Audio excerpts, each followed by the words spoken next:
ang mga kwento ng pag-ibig, kwento ng buhay at kwento ng pag-asa dito sa Barangay Love Stories. Love Stories.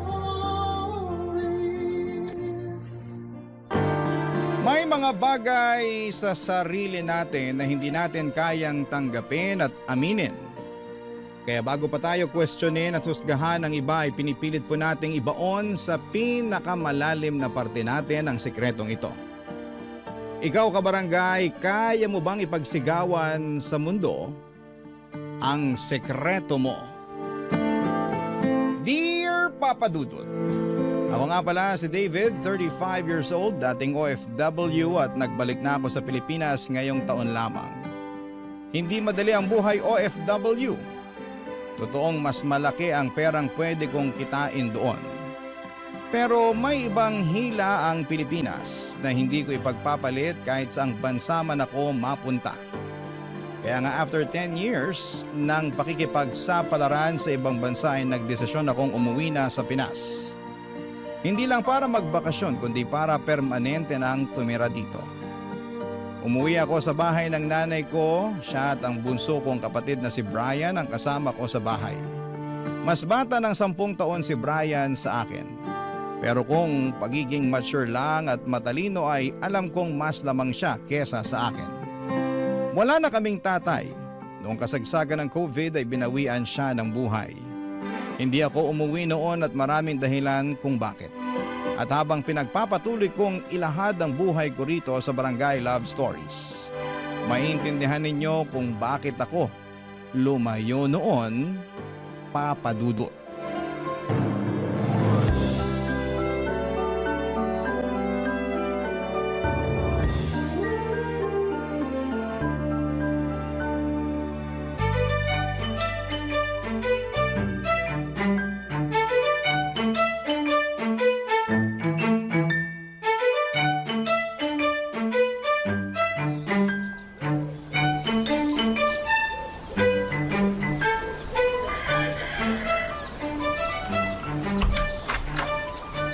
Tagal kang hinintay ng kwarto mo na makabalik, David! Welcome back, anak! Salamat, Nay. Parang walang pinagbago ang kwarto ko ah. Oh, naka-display pa rin sa dingding ang picture ko nung high school graduation ko. Pansinin mo rin ang bedsheet mo. Iyan ang paborito mong bedsheet, hindi ba? Ito nga yun. Ito yung pinagtagpi-tagpi ni Lola Inday ng mga retasong tela para makagawa ng bedsheet. Di ba yan yung project mo sa, home economics class ba yun? Nako, Nay. Ako ang pinakamataas na grade noon sa home economics. Dahil dito sa bedsheet na tinahin ni Lola Inday. Samantalang ang ambag ko lang naman noon abutan siya ng gunting at karayom. Hindi ko ipinagamit kahit kanino ang bedsheet na to. Nainggit nga si Brian nung nakita niya tong bedsheet. Bakit daw hindi siya ipinagtahi ni Lola Inday ng ganito? Ang bilis na talaga magselos no ni Brian, no? Sinubukan naman siyang tahian ng Lola Inday niyo noon. Kaya lang... Kaya lang, hindi natapos ni Lola Inday na tahiin kasi namatay na siya agad.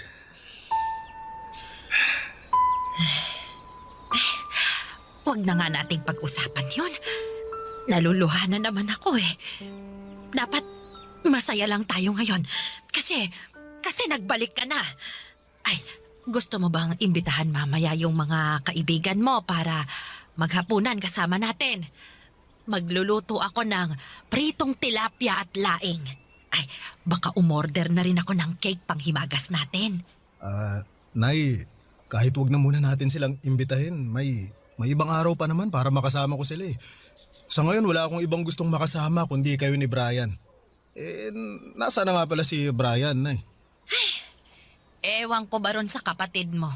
Palagi na lang umaalis. Di naman nagsasabi kung saan pupunta. Baka nasa trabaho lang. Dito sa bahay nagtatrabaho ang kapatid mo. Computer lang ang kaharap nun palagi pag andito sa bahay. Ayun, nakakulong lagi sa kwarto. Bihira ko na nga makasabay yun sa pagkain. Kapag day off naman niya, laging umaalis. Uuwi na lang kapag alam niyang tulog na ako. Ah, mukhang pinaghandaan niyo ang isusumbong niyo sa akin tungkol kay Brian ah. At ano naman ang isusumbong ni nanay sa akin, ha? Kuya David? Ohoy! Brian! Wow! Maskulado ka na! Naku, parang hindi na ikaw yung patpating binatilyo na iniwan ko nun ah. Lahat ng tao nagbabago. Pambihirang to, ang seryoso mo naman masyado. Dala ba yan ng inflation dito sa Pinas? Wala naman kasing dapat pagtawanan sa sitwasyon na to. Meron ba? Brian, huwag ka na munang umalis mamaya, ha? Sabay-sabay na tayo ng Kuya David mo na maghapunan dito sa bahay. Gusto ko maghapunan sa labas eh. Lagi ka namang naghahapunan sa labas. Pumirmi ka naman kahit isang hapunan lang dito sa bahay. Kauuwi lang ng Kuya David mo, oh. Dapat lang naman na magkakasalo tayo mamaya. Para saan pa, Nay? Nasanay naman na tayong wala siya. Bakit kailangan pa nating i-adjust o baguhin yung mga nakasanayan natin dito sa bahay? Bakit hindi na lang siya yung mag-adjust sa nakasanayan natin? Brian, anak, Ay hindi, wala namang problema kung gusto mong mag-dinner sa labas eh. Kahit kami na lang muna ni nanay ang magkasama. Nauna naman siguro ang plano mong mag-dinner sa labas eh, di ba? Hindi rin. Ngayon ko lang naisip na sa labas na ako maghahapunan. As in, ngayon lang. Hindi naman ako tanga at ramdam ko ang pagiging cold at distant ni Brian sa akin. May hula naman ako kung bakit. Dahil siguro'y hindi na ako umuwi pa ng Pilipinas mula nung nag-ibang bansa ako ng biglaan. Hindi rin ako nagpaalam sa kanya noon. Walang nakakaalam ng plano ko kahit ang nanay ko mismo. Kaya siguro'y dinamdam ni Brian ang pag-alis ko, lalo't ako lang ang kakampi niya noon kapag pinagtutulungan siyang pagalitan ng mga magulang namin. Close po kaming dalawa ni Brian nung mga bata pa lamang kami. Naging parang mag-best friend pa nga kami noon. Lagi akong nasasangkot sa gulo kapag may nang titrip sa kanya. Naging dependent sa akin si Brian. Kaya naiintindihan ko siya kung nasaktan siya sa pag-alis ko. Lalo teenager pa lamang siya noon at may mga inaalam pang mga pagbabago sa sarili niya.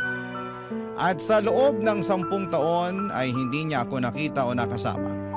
Hindi rin kami nakapag-usap kahit sa tawag lang at ang pinaka masakit pa na ginawa ko sa kanya ay hindi ako umuwi ng Pinas. Noong namatay ang tatay namin dahil sa COVID. Pinayagan naman ako ng trabaho kung umuwi pero mas pinili kong hindi, Papa Dudut.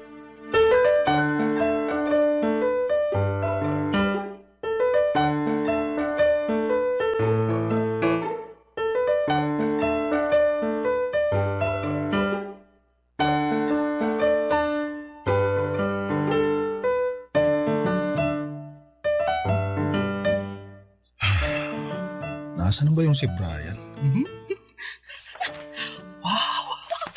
laki. Ayun lang pala. Brian, pwede ba kitang makausap? Anong kailangan mo? Busy ako. Wala naman. Naisip ko lang makipagkwentuhan sa'yo. Para kasing ilang araw mo na akong iniiwasan eh. Lahat ng tao iniiwasan ko. Talaga ba? Dati naman gustong-gusto mong napapaligiran ng mga tao. Hanggang ngayon ba iniisip mo pa rin na bata ako? Nakatulad pa rin ako ng dati? Tagal mong nawala, kuya. Hindi imposible ang pagbabago sa akin. Nagtatanong lang ako ha, hindi kita inaatake. Para kasing walang karapatan ng ibang tao na magbago eh. Uy, hindi naman ganun ang ibig kong sabihin. Medyo nagulat lang ako na... di bale. Basta gusto lang naman kitang kumustahin talaga eh. Okay lang ako. Lumabas ka na, may ginagawa pa ako. Nagpalit na pala kayo ng kwarto ni nanay, no? Matagal na. Pagkalibing ni tatay, nakipagpalit na si nanay ng kwarto sa akin. Masyado na raw tong malaki para sa kanya. O baka ayaw niya lang maalala masyado si tatay. Ikaw ba? Naalala mo pa rin si tatay? Ano ba yung pinagkakaabalahan mo ngayon? Tumatakbo ka pa rin ba tulad ng nauuso ngayon? Basketball? Anong mga movie pinapanood mo? Hindi ako tumatakbo at mas lalong hindi ako nagbabasketball. Pelikula? Wala akong hilig dyan. Alam mo naman yun, di ba? Oo, alam ko namang wala kang hilig manood ng pelikula noon. Pero naisip ko lang, sabi mo nga lahat nagbabago.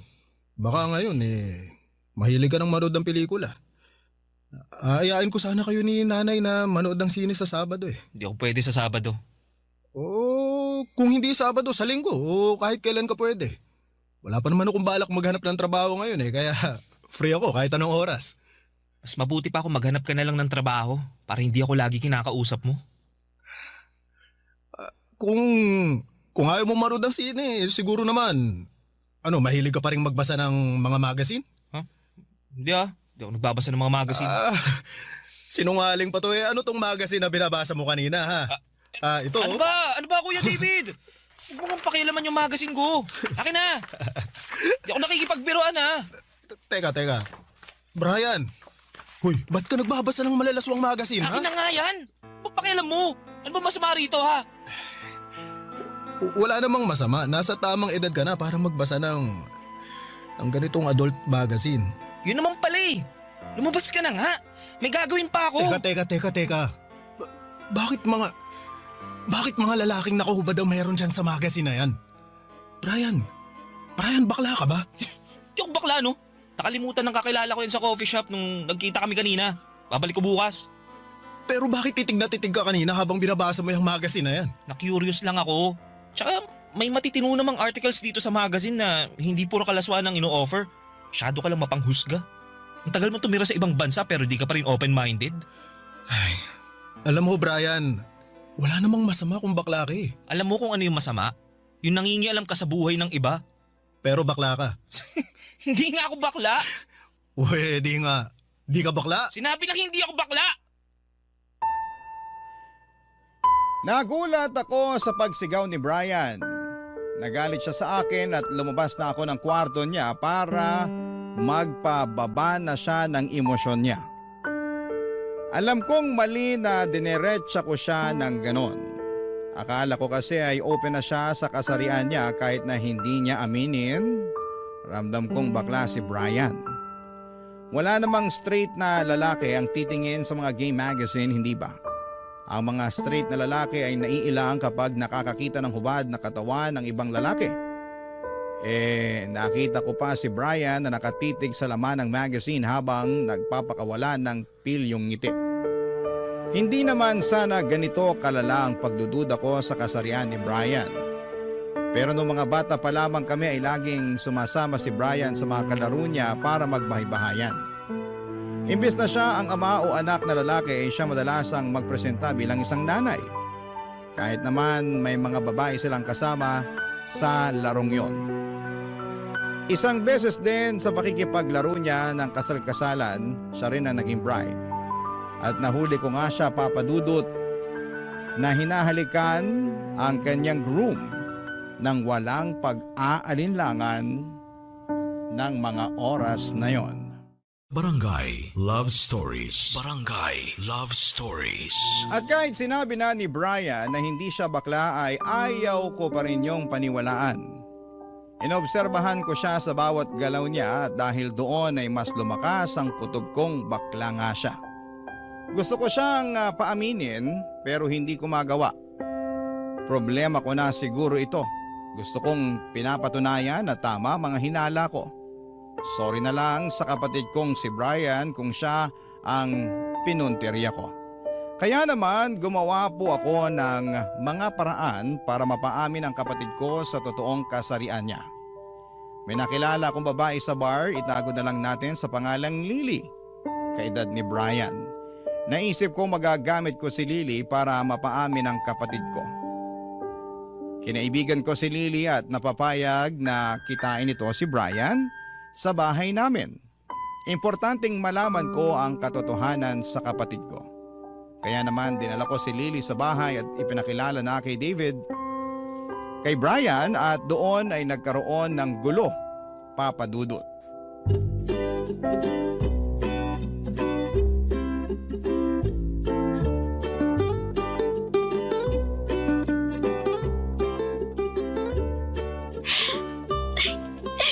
Sigurado ka, magugustuhan ko kapatid mo ha? Ay, oo. Di hamak na mas gwapo yun kaysa sa akin. Bakit kasi hindi na lang ikaw? Okay naman na ako sa'yo eh. Ayan na siya. Pababa na ng hagdan. Nasaan si nanay? Nagsimba. Sinundo ng kaibigan niya kanina. Okay. Alis na ako. Uy, teka lang muna. May ipapakilala kasi ako sa'yo. Hi, Brian. Sino ka? Bakit mo ako kilala? Uy, ako si Lily. Friend ako ng kuya mo. Nakilala ko siya sa Bible study. Oo, tama yun. Inaaral namin yung Biblia sa tamang paraan. Ang galing nga nitong si Lily kasi kilala niya lahat ng main karakter sa Bible. Ay, oo, pati supporting characters. Oo. Okay, sige. May Bible dun sa sala. Baka gusto nyo ulit aralin. Kailangan ko na kasing umalis eh. Oy, Brian. Kasi ikaw talaga tong pinunta ni Lily rito eh. Gusto ka niyang makilala. Ako? Bakit ako? Kasi sa mga kwento pa lang ni David sa'yo, naintriga na ako. Parang, alam mo yun, parang may something sa'yo na gusto kong malaman. Pakidiretso na nga kung ano bang kailangan mo. Di ako manghuhula, tsaka nagmamadali ako. Sungit naman ito. Alam mo, bet na bet ko pa naman yung mga lalaking suplado. Nakakagigil. Alam mo, Brian, feeling ko magkakasundo kayo na ito ni Lily. Magkakasundo kami. Hindi ko nga maintindihan kung anong pinagsasasabi niyan eh. Dahan-dahan naman sa pananalita, Brian. Babae pa rin si Lily. Respetuhin mo naman. Ay, nako, kahit hindi mo na ako respetuhin, bastusin mo na lang ako. Mas ready ako dyan. Ganyan ka ba talagang klase ng babae? Hirap mo palang biruin at harutin. Kasi wala akong oras para dyan. Wala ka bang oras o hindi ka lang talaga interesado sa akin? Ay, salamat at ikaw na mismo nagsabi. Tama ka. Di talaga ako interesado sa'yo. Sa mga katulad mo. Excuse me, sa mga katulad ko? Pakilinaw mo nga kasi parang mas matalino ka kaysa sa akin eh. Di mo ba nakikita sarili mo? Kailangan ako pa magdikta ng mga mali sa'yo, ha? Excuse me, ano bang mali sa akin? Yung dibdib ko? Balakang ko? Yung mahaba kong buhok? Yung mukha akong plakado sa makeup? O dahil babae ako? Ano ibig mo sabihin? Lahat ng lalaking nakakita sa akin halos maglaway na at magmakaawa para lang pansinin ko sila. Pero ikaw, kahit siguro ako na lang natitirang babae sa mundo, hindi mo pa rin ako magugustuhan eh. Hindi kasi kita type. Yun lang yun. Or baka naman kasi bakla ka. Yun lang naman ang nakikita kong dahilan kung bakit hindi mo ako magugustuhan. O ano, tama ako, diba? Bakla ka nga. Bakla ka. Aray! Brian! Bakit mo pinitik yung bibig ko, ha? Dahil bastos yung bunganga mo. Sinabihan lang kitang bakla, bastos na agad. Dahil malaking insulto sa akin na tinawag mo akong bakla. Dahil hindi nga ako bakla. Bakit wala namang masama sa pagiging bakla, ah? Maliban na lang kung hindi mo tanggap na bakla ka. Alam nyo, nagsasayang lang ako ng oras sa inyo eh. Diyan na nga kayo, mga abnoy. Hoy, Brian! Hayaan mo na nga yung kapatid mo. Lily, pasensya na ha. Nasaktan ka pa tuloy. Wala to, maliit na bagay. Pero alam mo, mukhang tama nga ang hinala mo. Miyembro ng ikatlong kasarian yung Brian na yan.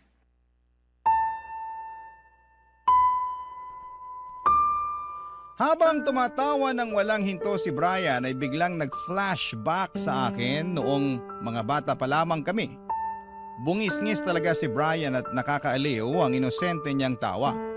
Sa tuwing naririnig ko noon ang tawa niya ay alam kong totoong masaya siya. Kaiba sa ngayon, napilit at nakakatakot. Malalim at parang may ibang kahulugan. Noong mga bata pa lamang kami, Papa Dudut, wala akong ibang gustong makita at marinig kundi ang tawa ni Brian. At madalas kong naririnig yon sa tuwing kasama niya ang best friend niyang si Ralph. Natatandaan ko pa sila madalas ang magkasamang dalawa. Kahit wala silang ibang kalaro, basta kasama nila ang isa't isa ay masaya na sila. Palaging inaabutan ni Ralph ng bulaklak si Brian. Galing yon sa mga pananim ng kanyang nanay. At natatandaan ko pa na laging inuuwi ni Brian ang mga bulaklak na yon at nilalagay sa kanyang tabi bago siya matulog. Kapag lanto na ay saka naman niya isinisiksik sa mga paborito niyang libro ang mga bulaklak na yon. Noong umalis si Ralph sa lugar namin ay hindi ko na muling narinig ang inosente at masayang tawa ni Brian. At palagi ko siyang nahuhuli na inaamoy-amoy ang mga natuyong bulaklak na inipit niya sa kanyang mga paboritong libro, Papa Dudut.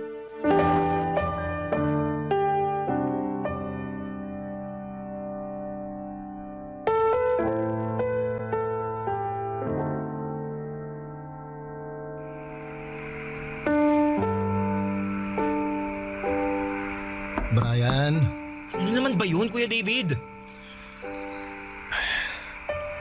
Hihingi lang sana ako ng sorry dun sa nangyari kanina. Alin? Yung pambabastos niyo sa akin ni Lily? Hindi naman kasi yun ang intensyon namin. Gusto ko lang ireto si Lily sa'yo. Mabait naman yun. Bulgaran lang magsalita pero maayos yun. Bakit hindi na lang ikaw ang manligaw sa kanya kung maayos siya sa paningin mo?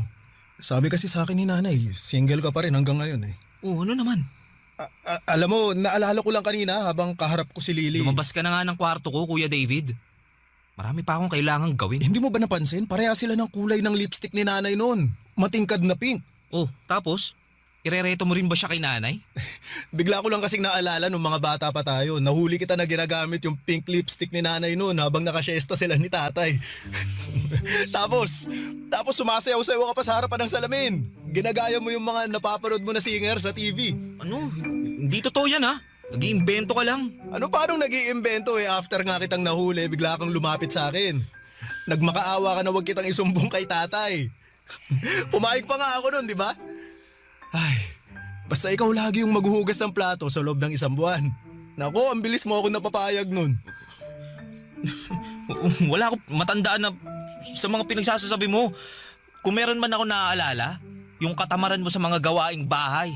Kaya lagi ako inutusan ni nanay. Oy, teka, ito sigurado ako, natatandaan mo to. Hindi ka pa talaga titigil hanggat hindi ako napapahiya ng todo no? Hindi naman kasi yung nakakahiya. O saka ito pa ha. Ito, natatandaan mo ba? Lagi kang nanunood ng Flores de Mayo noon. Inaaya kitang manood ng liga pero ayaw mo sumama. Ang dami mong dahilan noon kaya nagduda ako. Kaya ayun, sinundan kita minsan kung saan ka ba talaga pupunta. Ayun nga, tama ang hinala ko. Sa parada ng Santa Cruzan ka pumunta. Pumapalakpak-palakpak ka pa noon. Tuwang-tuwa ka sa mga gown ng mga pumaparada. Nahuli pa nga kita na hinaplos yung gown ng Reyna Elene. Kumending-kending ka pa pagkatapos. Grabe. Ano bang gusto mong sabihin sa mga kwento mo? Ay, Brian. Gusto ko lang maging totoo ka sa sarili mo. At sino ka para sabihin sa akin na hindi ako nagpapakatotoo? Brian, kapatid mo ako, kuya mo ako. Concerned lang ako sa'yo. Kaya gusto kong umamin ka na sa totoong kasarian mo. Para hindi na rin mabigat sa'yo yung pagtatago mo. Concern? Huli ka na para maging concern, Kuya David. Kasi kung totoong concern ka, sana noon mo pa pinaramdam. Anong ibig mong sabihin? Ngayon naman tanga-tangahan ka. Hindi ako nagtatanga-tangahan, hindi lang kita maintindihan. Hindi mo ba naintindihan na kailangan kita? Nung bigla kang umalis na walang paalam sa akin, naisip mo bang intindihin yung mararamdaman ko? Brian, dati pa yun. Dati pa nga. Alam kong tapos na. Pero sa alaala ko, hindi natatapos yung galit ko sa'yo. Sa tuwing naaalala ko kung paano ko sinalo lahat ng galit ni tatay na mag-isa. Wala ka naman dun para tulungan ako eh. Mag-isa kong hinarap lahat ng pananakit ni tatay. Kahit si nanay hindi ako matulungan. Ikaw lang dapat ang makakatulong nun sa akin pero nasan ka?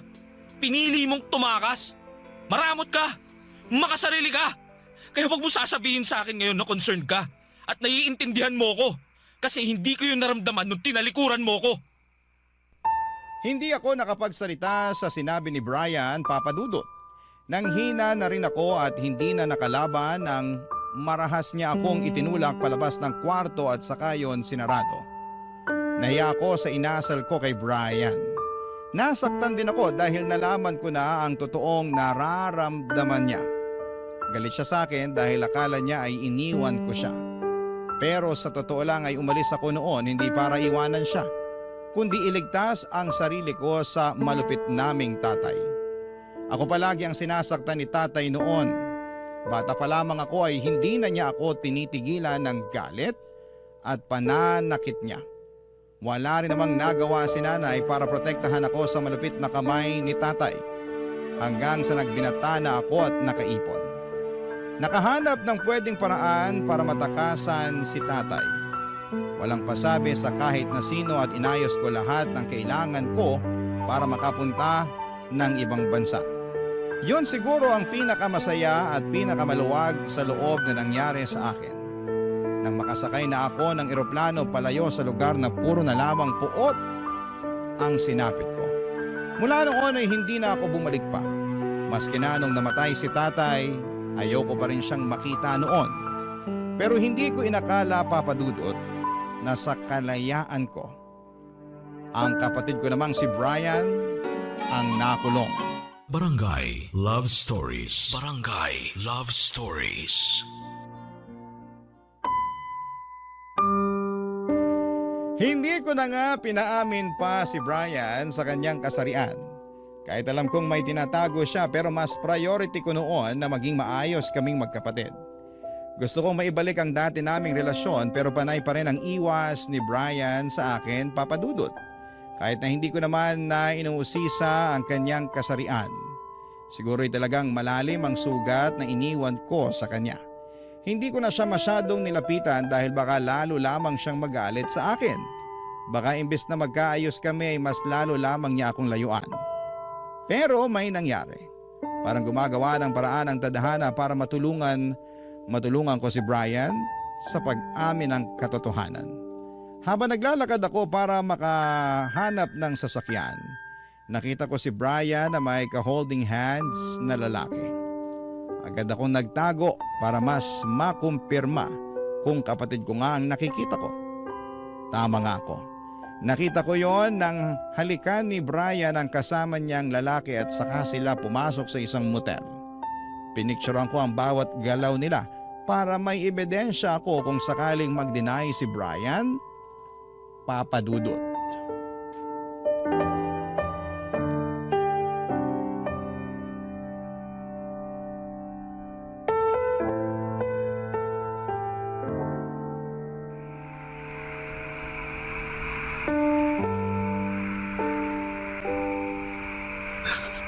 Anong sasasabi mo?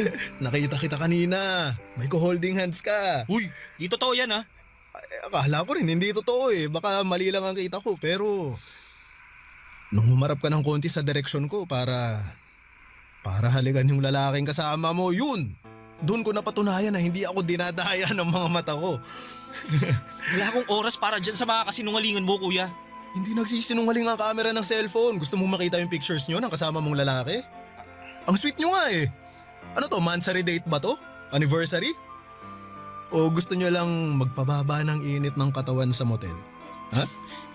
Hindi ko alam yung sinasabi mo. O ito. Imposibleng magsinungaling ang cellphone ko. O ayan, tingnan mo ngayon. Ikaw yan, di ba? At sino ba yung kahalikan mong lalaki ha? Hindi ko siya hinalikan. Napuwing kasi siya eh, kaya lumapit ako para hipan yung mata niya. Ah, ganun ba? Pero ang layo naman ng mata niya sa labi. Bakit sa labi ka nang hihipan? Mali lang yung kuha mo ng picture. Siguro, tapos ko nang hipan yung mata niya, tsaka medyo napadikit ako ng konti sa labi niya. Ah, Pero hindi ko siya hinalikan, no? Mali lang talaga yung nasa cellphone mo. oo nga. Mali nga siguro nang kuha tong cellphone ko. Pero tama naman siguro yung nakikita natin pareho sa picture na magka-holding hands kayo, no? Hindi rin. Ano yan? Inaalalayan ko lang siya papasok nung... Motel. Papasok ng motel. O bakit kayo papasok sa motel? Makikiihi kayo? Kakain ng half chicken? Pansit? Ano ba? Boss ko yan! Tama, boss ko yan! Kailangan naming mag-meeting at dyan sa lugar na yan yung pinakamalapit na pwede naming puntahan eh. Eh sa pagkakatanda ko merong katabing coffee shop yung motel na yan eh. Bakit hindi na lang doon para hindi kayo napagdududahan? Mas malakas yung wifi sa motel na yun. Tsaka may restaurant naman yung motel na yun eh. Oo, umorder kami ng half chicken tsaka pansit. Kailangan namin kumain habang nagmi-meeting. Ah, ganun pala yun. Tsaka ano no, mas tahimik din kasi sa motel eh, no? Oo naman, Oo. para makapag-usap kaming dalawa ng maayos. Hindi nakakarinig ng ingay ng mga sasakyan o ng ibang tao. Tama ka ron. Ah, okay. Grabe kainis, maling-mali talaga tong cellphone ko ng mga kuha. Hindi na pwedeng gamiting ebidensya to. Pero kasi sa pictures nyo nakuha ko, ang sweet nyo talaga eh. Parang bagong kasal. Oh, teka. Oo naman yung bagong kasal. Masaya lang kayong tingnan. Sino ba naman kasing hindi sasaya kung kasama mo ang boyfriend mo, di ba? Sinabi ko na nga sa'yo ang lahat. Boss ko yan at wala kaming relasyon. Inalalayan ko lang siya kaya parang nakahawak ako ng mahigpit sa kamay niya. Respeto ko yun sa kanya bilang boss ko, no? Saka kapag napuwing ang kasama mo, hindi mo ba siya tutulungan? Tsaka... Brian, tama na nga. Magpakatotoo ka naman. Ginagawa mo na akong tanga eh. Kahit sinong inosente kapag pinakita tong pictures nyo, mag-iisip ng iba eh. Madumi ka lang talaga mag-isip. Madumi akong mag-isip o ayaw mo lang tanggapin na totoo ang iniisip ko tungkol sa'yo? Sumabog na ako noon dahil sa mga walang kwentang rason ni Brian sa kung sino ang kasama niyang lalaki na pumasok sa motel. Hindi ko talaga siya mapiga, Papa Dudut. Hindi ko pa rin mapaamin. At ang nakakainis dito ay parang hindi pa siya apektado at hindi man lang makaramdam. Ginagawa niya akong tanga. Pero higit sa lahat ay mas ginagawa niyang tanga ang sarili niya. Alam ko namang hindi lang ako ang nakakahalata sa pagiging kloseta niya. At ako na rin mismo ang naaawa dahil sa pagtatago niya. Pero ano bang magagawa ko kung ayaw pa rin niyang tanggapin ang katotohanan sa sarili niya? Nagmadali si Brian na mag-walk out sa akin at pumasok sa kwarto niya. Alam kong nasaktan ko siya sa pagpiga ko ng impormasyon tungkol sa kanya. Nakonsensya ako, mali nga siguro ang parang ko ng pagpapaamin sa kanya. Kasi totoo naman din na sa tuwing pinipilit natin ang isang tao ay mas lalo itong nagtatago at lumalayo. Kaya naman nakaisip ako ng ibang paraan para mas lumapit siya. At sa pagkakataong yon ay umami na, Papa Dudut.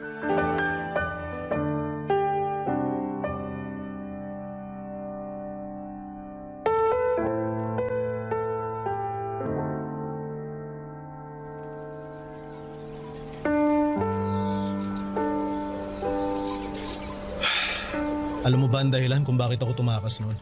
Kung bakit ako ng ibang bansa? Kasi makasarili ka. Sana ganun lang kasimple ang dahilan. Sa ibang bansa, pwede kang maging malaya. Tanggap nila kung sino at ano ka. Open-minded sila, sabi mo nga, di ba? Hindi kagaya rito sa Pinas, ang dami munang manghuhusga dahil iba ka sa inaasahan nila. Anong ibig mo sabihin? Bakla ako, Brian. Bakla. Kaya ako na mismo ang nagsasabi sa'yo, walang masama sa pagiging bakla. Nung una, parehas lang din tayo ng iniisip. Pakiramdam ko, kasalanan ng maging bakla.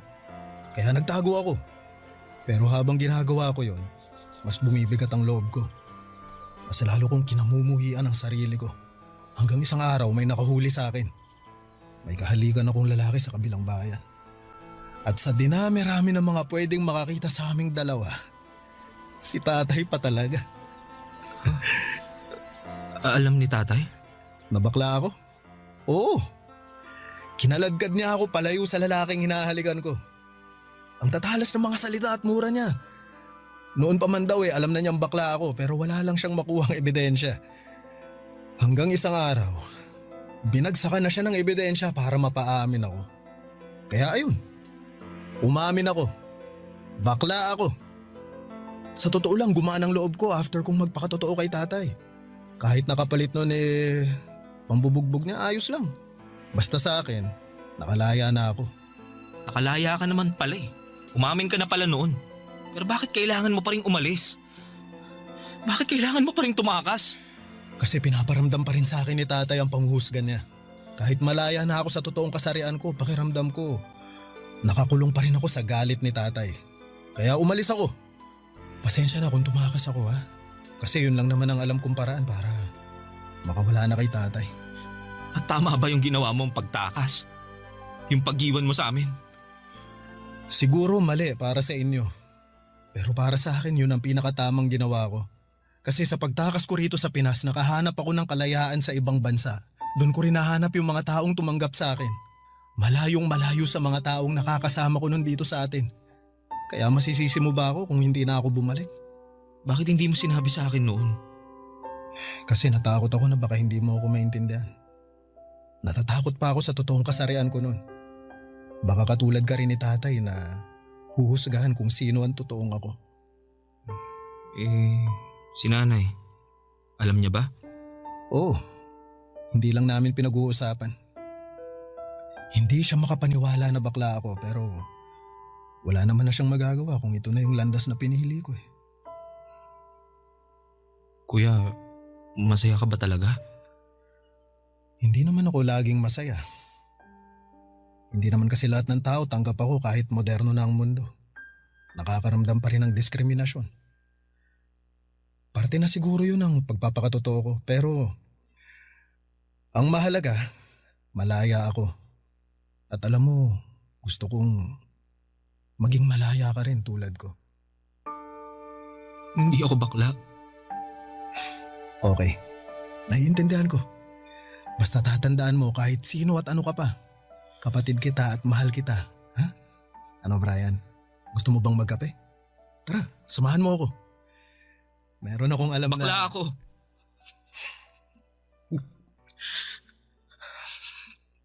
Bakla ako, Kuya David. Umiyak ako habang nakatawa na si Brian. Habang paulit-ulit niyang sinasabi at inaamin na bakla na siya. Niyakap niya ako at nagpasalamat. Niyakap ko siya pabalik at nagpasalamat din. Nagpapasalamat ako na sa wakas ay gumaan na ang kalooban ng kapatid ko. Alam kong hindi ganun kadaling tanggapin ang kasarian niya pero natutuwa akong humakbang siya paabante para lamang gumawa na ng paraan para magkatotoo or magpakatotoo na sa sarili niya. Inamin niya sa akin ang lahat-lahat. Kahit siya pala mismo ay nahuli ni tatay noong nabubuhay pa lamang ito. Kaya siya ang sinasaktan kapalit ko. Alam din ni nanay ang tungkol sa pagiging bakla ni Brian. Pero tulad ng sa akin ay ayaw din ni nanay na napag-uusapan pa yon. Pero hindi naman siya gumagawa ng paraan para itago namin ang kasarian namin. Sa ngayon ay malaya nang nakapagladlad si Brian. Dinala na rin niya sa bahay ang boyfriend niya. Totoong hindi pa komportable si nanay pero nirespeto niya si Brian sa desisyon ito. Nakita ko kung gaano kasaya ang kapatid ko at dahil doon ay wala akong kasing saya. Mas masaya pa ako ngayon kumpara nang nag-ibang bansa ako para maging malaya. Dahil hindi na ako nag-iisa. May kasama na akong maging malaya sa pagpili sa kung sino at ano ako. Nadagdagan na ang taong nakakaunawa sa akin at hiling na lang namin na sana'y balang araw kapag handa na si nanay ay magawa na niya kaming tignan sa mga mata at sabihing masaya na siya. Nang buo sa pag-amin namin sa totoo. Maraming salamat po sa pagbasa ng aking liham. Ang inyong kapuso at kabarangay forever, David. Ano ang masasabi mo sa ating Barangay Love Stories today? Aabangan namin yan sa aming comment section. Ang mga kwento ng pag-ibig, kwento ng buhay at kwento ng pag-asa dito sa Barangay Love Stories. Love Stories.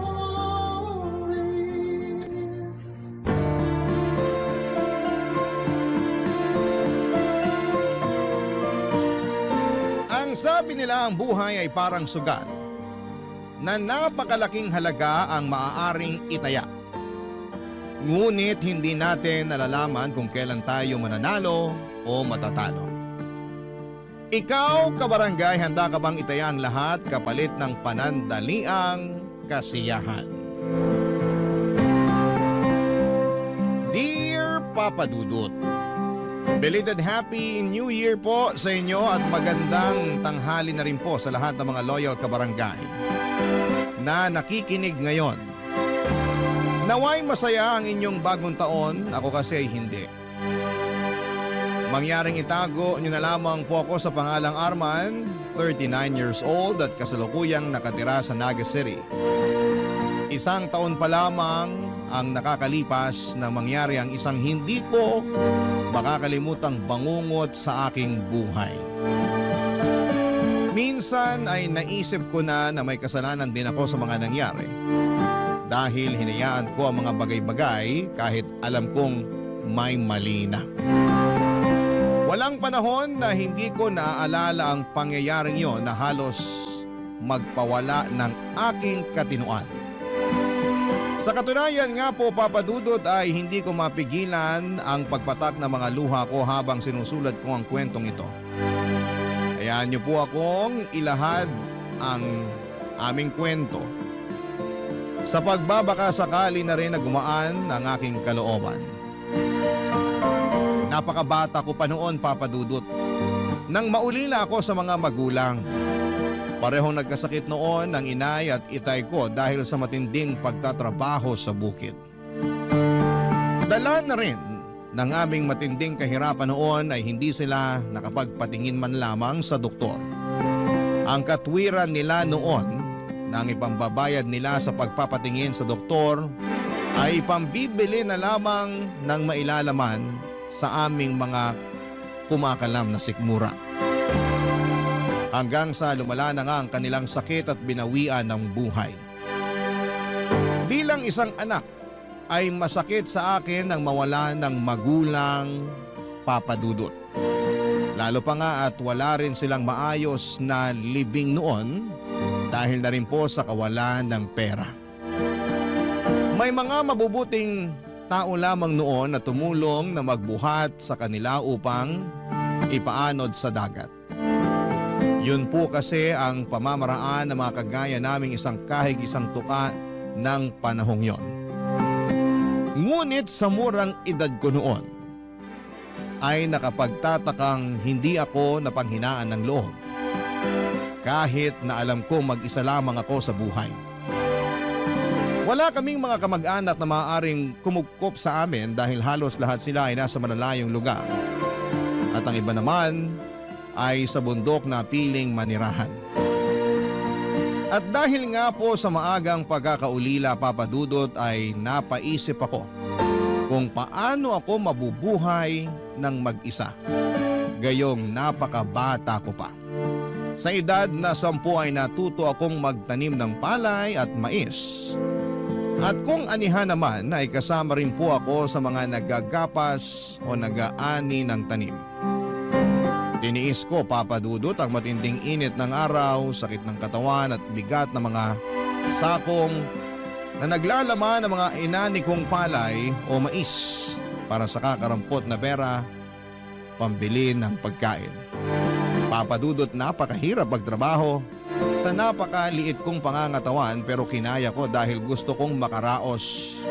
Hindi lamang sa gutom kundi pati na rin sa buhay. Naisip kong hindi ako pwedeng mamatay nang walang ginagawa. Hanggang sa ako ay nagbinata, pagbubukid ang aking naging trabaho dahil hindi rin naman ako nakapag-aral. Pero hindi naman laging may tanim na ani. Kaya naman sumubok akong maghanap ng ibang trabaho, Papa Dudut. Inirekomenda nga ako ng isang kasamahan ko sa pagsasaka sa kakilala niyang may-ari ng isang komprada ng kopra.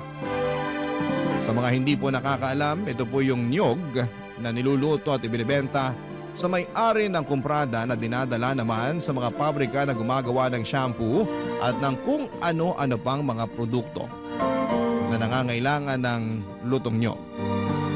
Pero napakahabang proseso po ng pagkokopras. At pinakamabigat din na trabaho ito. Yung komprada po na yon ay bumibili rin ng mga uling at gumagawa rin ng uling mula sa mga baon ng niyog na doon nasa kanila galing. At yun nga po ang trabahong napasukan ko, Papa Dudut. May mga balon sila na pagmamay-ari sa bundok na siyang pinanggagatungan ng mga baon ng niyog upang gawing uling. Ngunit hindi rin madali ang paggawa ng uling dahil bukod sa pag-akyat, panaog sa bundok ay matinding usok at init ang aming kailangang tiisin. Doon ko na nga rin nakilala si Sally, ang babaeng nagpatibok noon ng aking puso. Papa Dudut, si Sally ay tagasuri ng mga uling na hinahango namin o ibinebenta roon. Siya ang nakatokang suriin ang mga uling kung basa pa ang mga ito o kung may mga baon ng niyog na hindi pa masyadong nauuling. Nahulog ang loob ko noon sa kanya dahil halos palagi kaming nakakapagkwentuhan noon at madalas niya pa akong ilibre ng merienda, Papa Dudut. Ngunit matanda ako sa kanya ng 3 taon. 20 years old ako at siya naman ay 17. Kaya kahit walang kasiguraduhan kung sasagutin niya ako o hindi, ay niligawan ko siya sa lahat ng paraan na alam ko at agad naman niya akong sinagot. Ilang buwan pa lamang kami noong magkasintahan nang makiusap siya sa akin na kung pwede ay magsama na kami, Papa Dudut. Nagulat pa ako noon dahil bata pa siya para makipag-live-in o makipag-asawa. Pero mapilit siya kaya naman ginusto kong magpaalam muna sa mga magulang niya. Kaya lamang ay ayaw niya dahil matagal na raw siyang wala sa poder ng mga ito. Matagal na raw siyang pinabayaan ng kanyang mga magulang. Dahil nga sa bulag ako sa pag-ibig niya noon ay sumunod ako sa gusto niya kahit pa nga alam ko ang tungkol sa kanyang bisyo. Ang pagsusugal, Papa Dudut. Pero kahit na ganoon ay hindi nagbago ang pagtingin ko sa kanya. Bagamat wala kaming formal na kasal ay itinuring ko na siyang asawa ko. Hanggang sa paglipas ng aming pagsasama ay nabiyayaan kami ng 2 anak.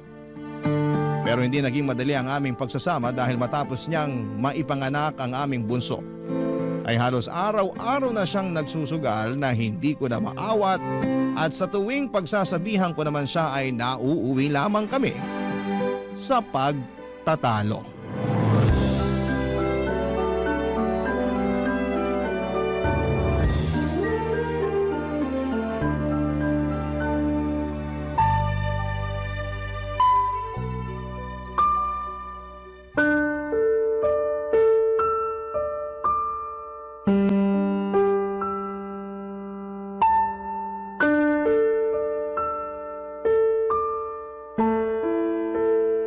Pambihira naman, Arman.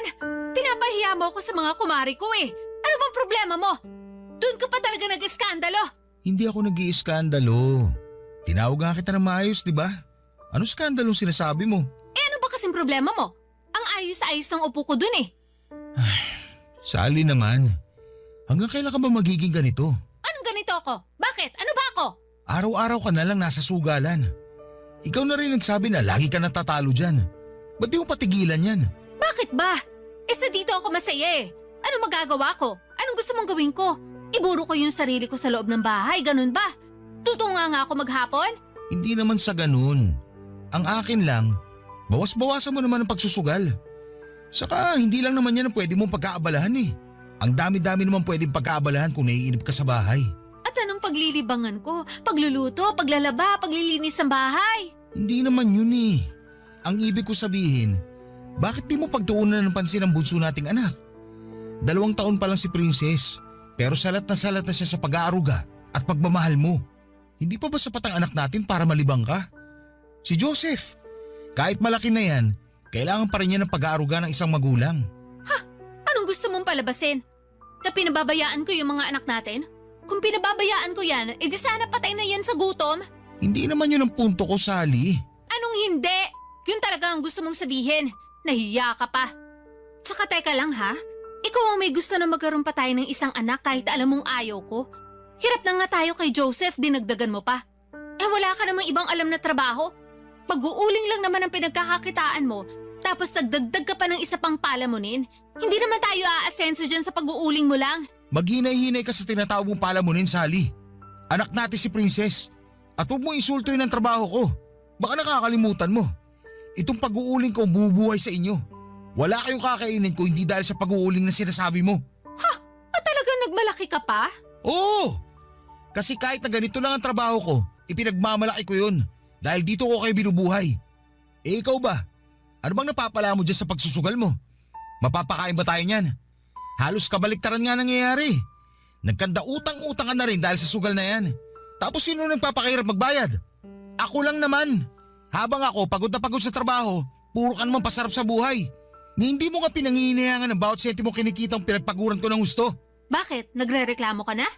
Hoy Arman, baka nakakalimutan mo rin kung anong ipinangako mo sa akin.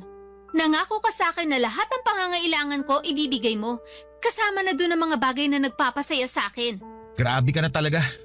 Naririnig mo ba yung sarili mo? Hindi ba't ikaw ang atat na atat na magsama tayo? O ano? Bakit hindi ka makapagsalita? Oo, ipinangako ko na hindi ko kayo pababayaan. na ibibigay ko lahat ng pangangailangan nyo. Pero hindi ko sinabing pati bisyo mo, sasagutin ko pa rin. Bisyo? Ito ang nagpapasaya sa akin. Ano bang hindi mo maintindihan doon? Buti nga hindi ako si pabili ng ganito, pabili ng ganyan. Inaayon ko lang sa kakayanan mo ang hinihingi ko, Arman. Hindi pa ba sapat na maging masaya ka dahil sa mga anak natin? Sally, nanay ka. Ang alam ko kapag ina, masaya na sila nakapiling lang nila ang mga anak nila. Pero ikaw? Hindi ko alam bakit ibang-iba ka sa lahat ng nanay. Ang kulit mo din eh. Hindi ko ginusto na magkaroon ng isa pang anak. Ang hirap na nga ng buhay natin, pinahihirapan mo palalo. Kung meron man nagpapabigat ang buhay natin ngayon, ikaw yun. Wala ka na nga na itutulong sa akin na kukuha mo pa magbisyo. Ni magluto ng pagkain o maglinis man lang ng bahay, hindi mo magawa. Pati ba naman sa pag-aalaga sa mga anak natin, hindi mo pa rin magawa? Eh di sana kumuha ka na lang ng katulong. Katulong pala hanap mo eh. Baluktot talaga lahat ng katwiran mo. Alam mo, kung hindi lang dahil sa mga anak natin, matagal na kitang hiniwalayan. Eh di hiwalayan mo ako. Sino tinakot mo? Pero itong tatandaan mo, hindi tayo kasal kaya sa akin ang mga bata. Ikaw pa talaga may gana magsalita ng ganyan? Kukunin mo yung mga bata eh, hindi mo nga kayang alagaan. Ano ipapakain mo sa kanila? Baraha? Tapos pag wala ka ng pansugal, sila yung pambabayad mo? Hoy, magdahan-dahan ka sa pananalita mo sa akin. Hiwalayan mo ko kung gusto mo kong hiwalayan. Pero sa akin ang mga bata. Nahihibang ka na talaga. Wala ka na sa katinuan. Wala na nga siguro ako sa katinuan. Kasi hanggang ngayon, nagtsatsaga ako sa buhay na to kasama ka. Kung tutuusin, pwede naman ako maghanap ng ibang lalaki na kaya akong bigyan ng mas magandang buhay. Teka nga, uulitin ko lang ha. Sino ba nagpupumilit to na magsama tayo? Hindi ba't ikaw? Alam mo pag-uuling lang ang trabaho ko. Pero nagpumilit ka pa rin na magsama tayo. O bakit? Pumayag ka naman, di ba? Ano ngayon ang problema mo? Gusto mo kong hiwalayan? Eh di sige, para hindi mo na talaga makita ang mga anak mo. O ano? Ikaw naman ang hindi makapagsalita ngayon. Ngayon mo ilabas ang tapang mo, Arman. Pasalamat ka nga at nagtitiis ako sa ganitong buhay. Kasi nakakaawa ka naman kung wala ka nang anak, wala ka pang asawa. Sino pa magkakagusto sa'yo sa tingin mo? Eh ang itim-itim mo na nga, mukha ka pang matanda. Papa Dudut, hindi na ako nakakibo dahil sa mga sinabi ni Sally. Masakit marinig ang mga salitang yon lalo na at sa kanya pa nang galing. Pero dahil nga sa sobrang pagmamahal ko sa aking mga anak ay pikit mata kong tiniis lahat ng hirap lalo na ang pagiging sugarol ng aking asawa sa takot ko na ilayo niya sa akin ang mga anak namin lalo't hindi kami kasal. Kahit na hindi ako nakapag-aral ay alam ko ang hangganan ng karapatan ko sa mga anak ko dahil madalas yung mapagkwentuhan ng mga matatanda noon sa amin. Alam ko na kung gugustuhin ni Sally ay hindi ko siya maaaring pagbawalan na dalhin ang mga anak namin sakaling maisip na niya akong iwanan. Naisip ko noon na pera lang naman yon at kayang-kaya kong kitain pero ang mga anak ko ay walang katumbas na halaga. Sila ang kayamanan at buhay ko. Kaya kung ano man ang gusto ni Sally ay hinayaan ko na lamang dahil mas importante sa akin. Nakapiling ko ang mga anak ko, Papa Dudut. Tinis ko lahat ng hirap at pagod dahil kapag uuwi naman ako noon sa bahay, ay nawawala rin yon kapag nasisilayan ko na ang aking mga mata. Lalo na ang aking bunso na lagi akong sinasalubong sa aming pintuan kapag alam niyang pauwi na ako. Nalalapit na rin ang kanyang ikatlong karawan noon kaya naman dumilhen siya ako ng pera para maipagluto man lamang siya. Kahit tig-1 kilong pansit at spaghetti na aming pagsasaluhan. Tuwang-tuwa naman ang panganay kong si Joseph nang malamang maghahanda kami kahit papaano sa karawan ng kanyang kapatid, Papa Dudut.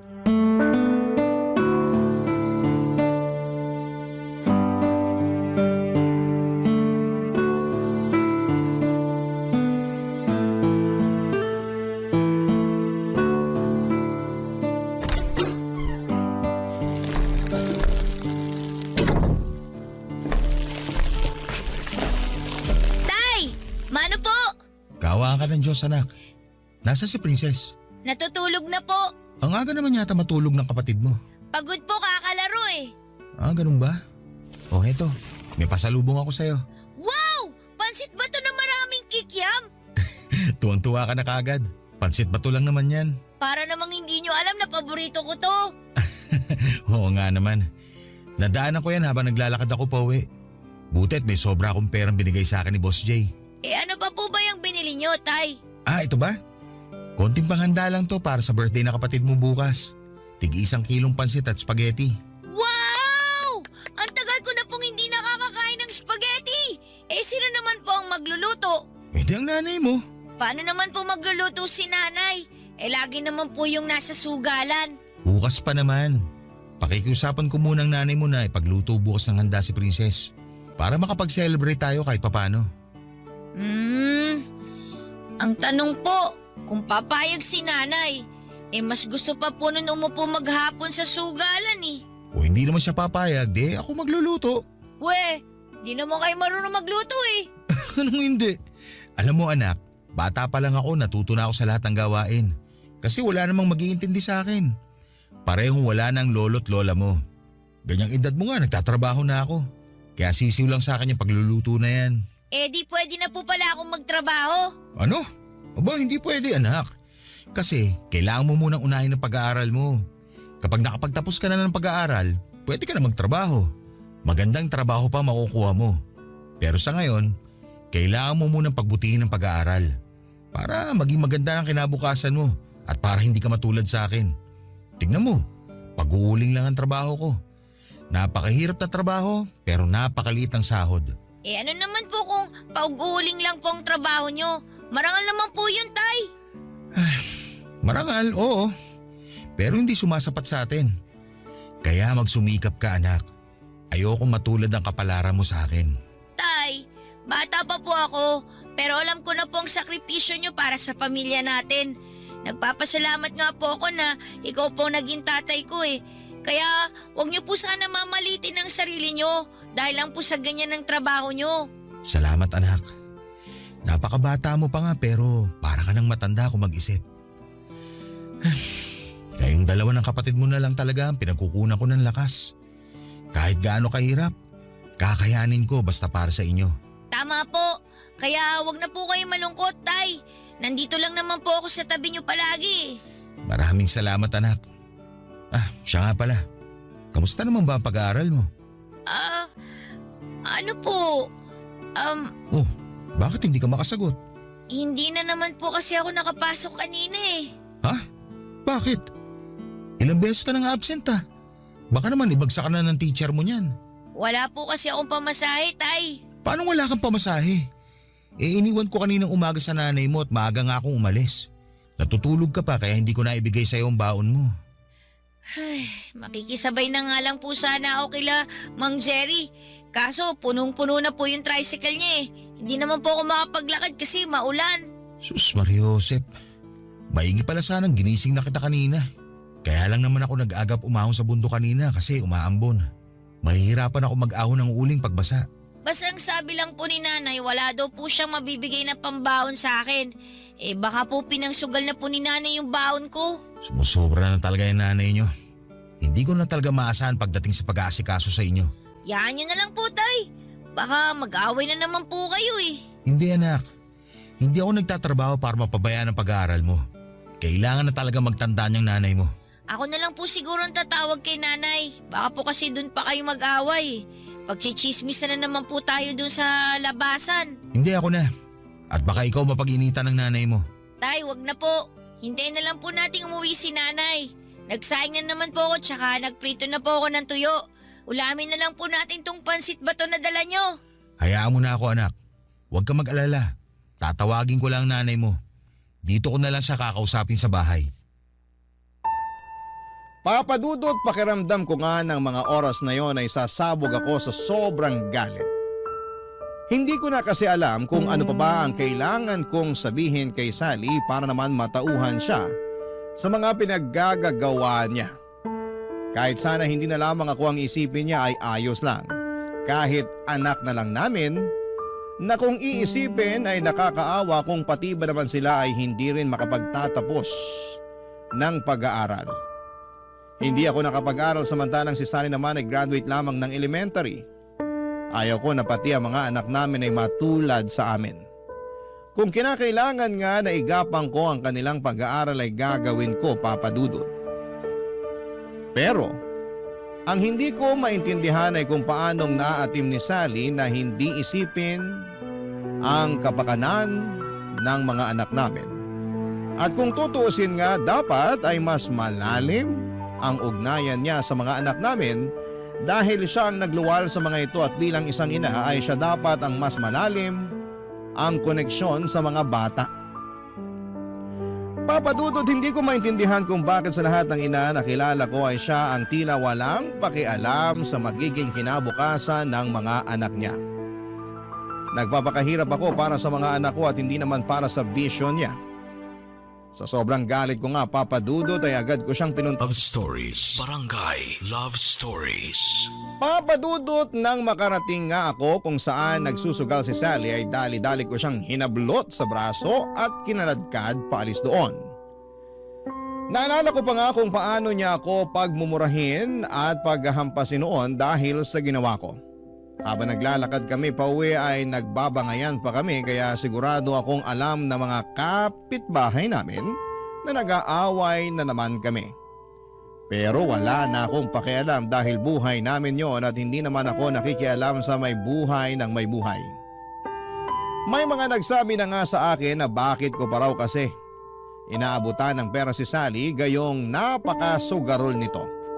Sa totoo lang, Papa Dudut, ay bigyan ko man siya o hindi ng pera ay nakagagawa siya ng paraan para makapagsugal. Nariyang nangungutang siya o kung anuman, kaya madalas ay ako ang sinisingil ng mga napag-utangan niya. Kapag hindi ko naman binayaran ay pareho kaming maipapatawag sa barangay.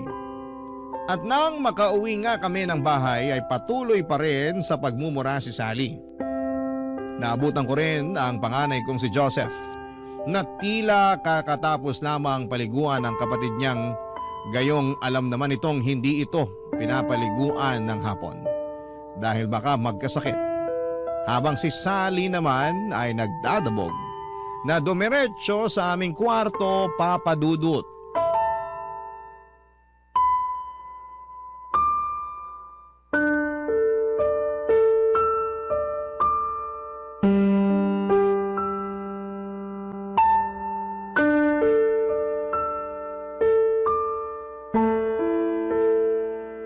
Wisit na buhay to!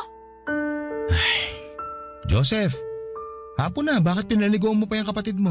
Galing na naman po kasi siya sa likod, tay eh. Naglalaro na naman po ng lupa sa may tabing sapa. Akala ko ba tulog yan? Namimiyasa na ng kakalaro sa sapa yan ah. Baka mahulog yan doon. Nagbanyo lang po ako, tay. Sumasakit po kasi yung tiyan ko tapos bigla pong narinig ko nga po siya na naglalaro sa likod. Hindi ko po napansin na lumabas siya.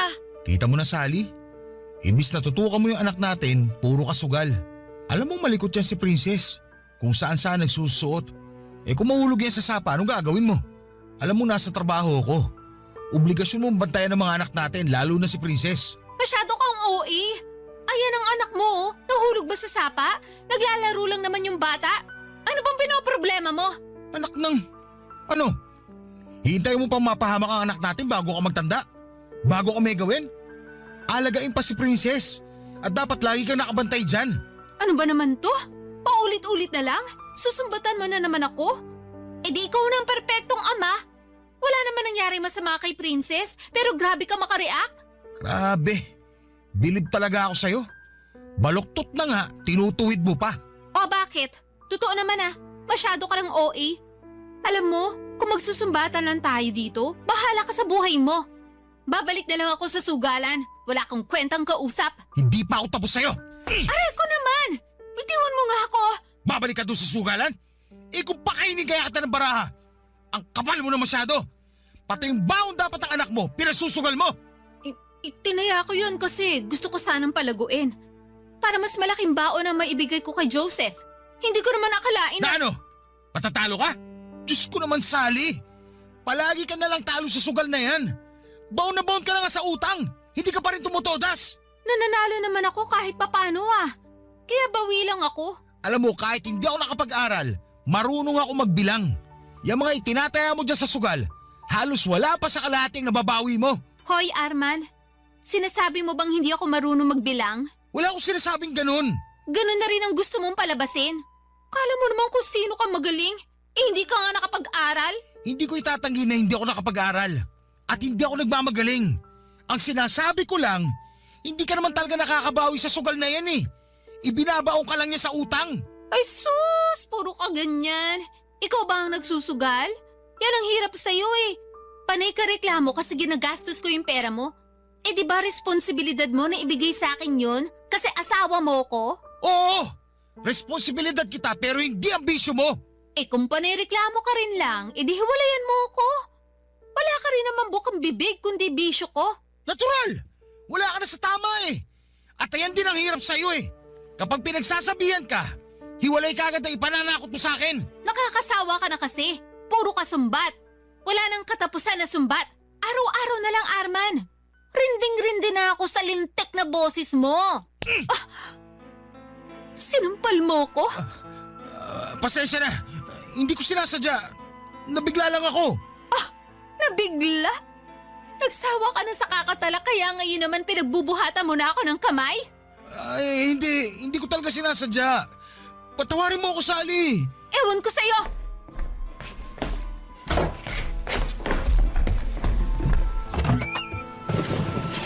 Ano ginagawa mo? Bakit ka nag-iimpake? Ano pa ba sa tingin mo? Sally naman. Sawang-sawa na ako sa kakasermon mo sa akin. Kaya para matahimik ka na, aalis na kami dito. Teka lang, nabigla lang talaga ako. Pasensya na. Pakiusap, huwag kayong umalis. Pangako, hindi na mauulit. Hindi na kita pakikialaman sa gusto mo. Huwag mo lang ilayo sa akin ng mga bata.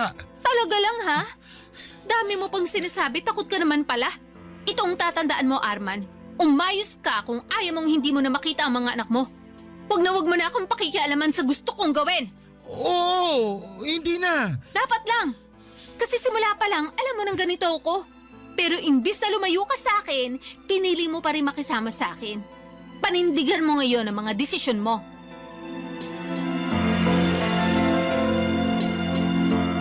Hindi ako nakasagot ng sabihin ni Sally ang mga katagang yon sa akin, Papa Dudut. Dahil alam kong tama siya sa parting yon. Tanga na nga siguro akong may tuturing dahil ako mismo ang pumulot ng bato na ipinukpo ko sa ulo ko. Pero kahit na ganoon ay pinanindigan ko ang pamilyang binuo ko, Papa Dudut. Sa ngalan ng pagmamahal ko sa mga anak ko ay lahat ay titiisin ko. Kahit pa alam ko sa sarili ko na wala na akong pagmamahal para kay Sally. Hindi ko alam, Papa Dudut, kung kailan nawala ang pagmamahal na meron ako para sa kanya. Pero ang importante lamang ay may buong pamilya ang mga anak ko. Hindi na rin po ako umaasa na magbabago pa si Sally dahil kung gusto niyang magbago ay dati pa sana niyang ginawa yon. Sa kabila nga ng matinding galit ko noon, Papa Dudut, ay pinilit kong ikalma ang sarili ko. Alam kong hindi tama ang manakit ng babae. Galit na galit nga ako sa mga lalaking nananakit ng babae, pero ako rin ang gumawa noon. Kinabukasan nga noon ay maaga ako nagpaalam sa amo ko na kung pupwede ay uuwi na ako dahil karawan ng anak ko at pumayag naman siya. 2:00 pa lamang noon ng hapon ay pinayagan na niya akong umuwi. Nag-abot pa nga siya sa akin ng 200 pesos bago ako umuwi. Pandagdag daw sa birthday ng anak ko.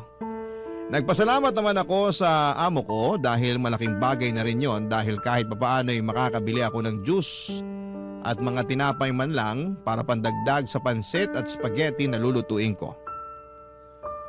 Nang mga oras nga ring yon ay wala naman si Sally sa bahay at hindi ko naman alam kung nasaan. Malamang ay dumayo na naman ito ng sugal sa kabilang baryo. Wala rin namang problema sa akin kung 3 lamang kami ni na Joseph na magdaos ng birthday ni Princess. Total ay mukhang nakalimutan naman ni Sally ang birthday ng bunso namin. Bago nga ako umuwi noon ay dumaan muna ako sa tindahan para bumili ng 2 balot ng tinapay at 2 pakete ng juice. Sabik na sabik akong umuwi dahil alam kong matutuwa ang mga anak ko sa dagdag na handa namin. Pero Hindi ko akalain na ang pagkasabik ko na yon ay mapapalitan ng kaba at pag-aalala.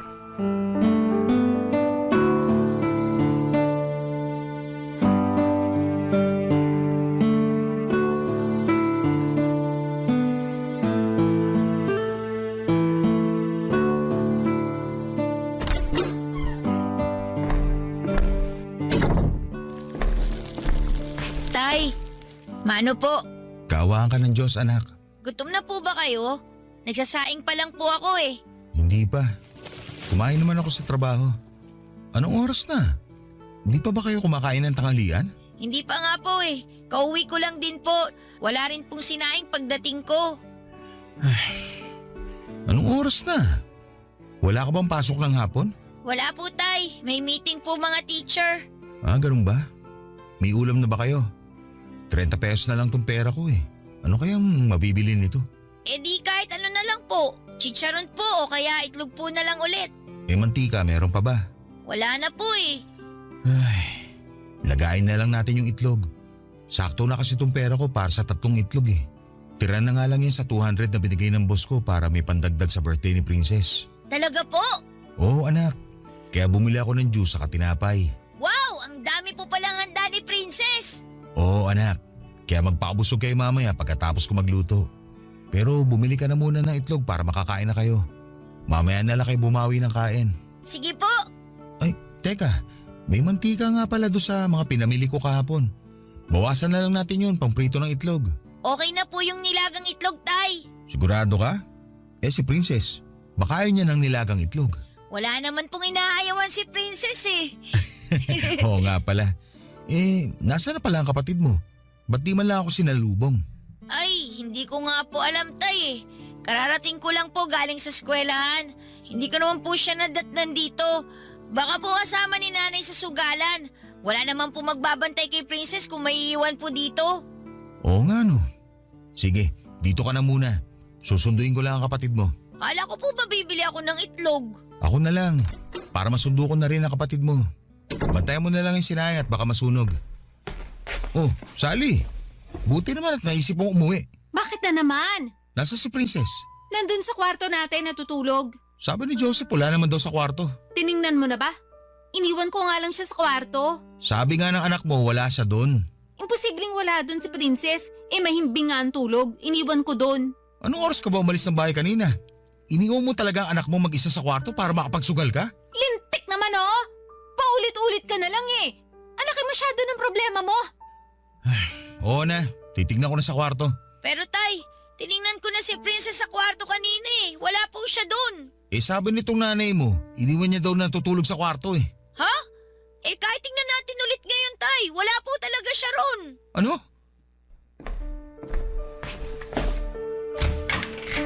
Princess? Joseph! Po! Wala nga dito ang kapatid mo! Sabi ko nga po sa inyo wala dito eh. Eh nasaan kaya siya? Hindi ko po alam tay. Kala ko pa naman po kasama ni nanay. Nalinti ka na. Papadudot abot ang kaba ko nang hindi ko na makita si Princess sa aming kwarto. Tanging panis na dede na nasa bote lamang ng anak ko ang inabutan ko doon. Kaya agad kong tinignan ang ilalim ng papag namin pati na ang mga aparador pero wala rin ito doon. Halos baliktarin ko na nga ang bahay namin. Pero hindi ko siya nakikita, papadudot.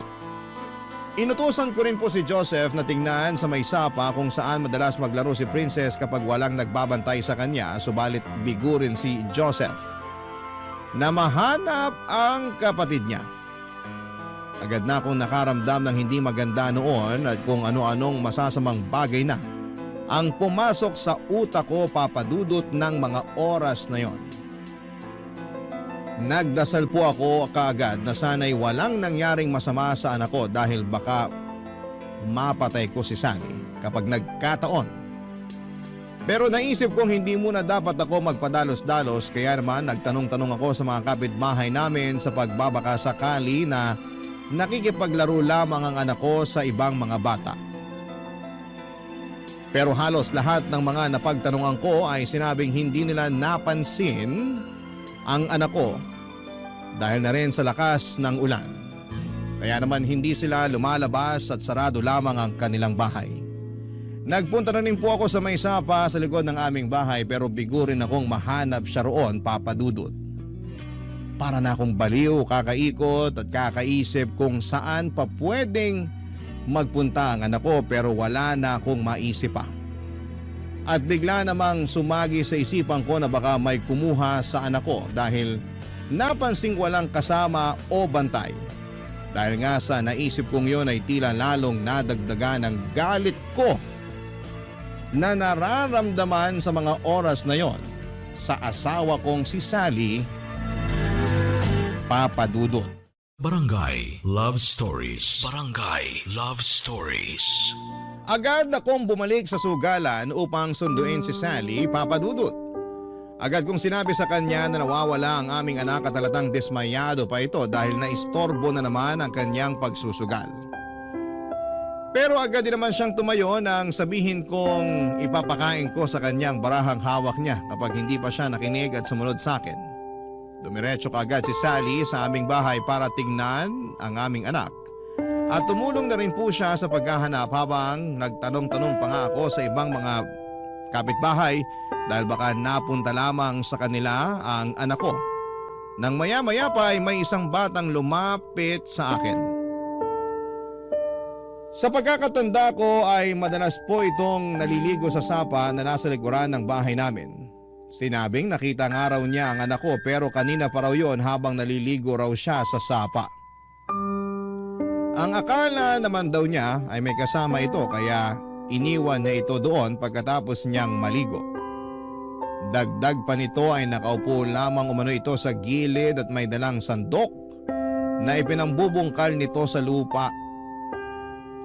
Nang marinig ko ang mga sinabi ng bata ay para akong binuhusan ng malamig na tubig sa buong katawan ko. Dahil naalala ko na mahaba nga pala ang sapang yon at may harang na kahoy sa bandang dulo para maharang ang mga basura na itinapon ng mga pasaway na residente at wala nga akong inaksayang oras. Agad akong kumuha ng flashlight sa bahay dahil inabot na kami ng dilim sa paghahanap sa anak ko. Agad akong nagpunta sa dulo ng sapa at gamit ang aking flashlight ay pilit kong inaninag ang kapaligiran. Pero hindi ko na makita ang bakas ng anak ko. Hindi pa nakakatulong ang malakas na pag-ulan noon. Papa Dudut, sobrang nanginginig ang mga kamay ko at hindi dahil sa lamig ng ulan kundi dahil sa takot na baka may nangyari ng masama sa anak ko.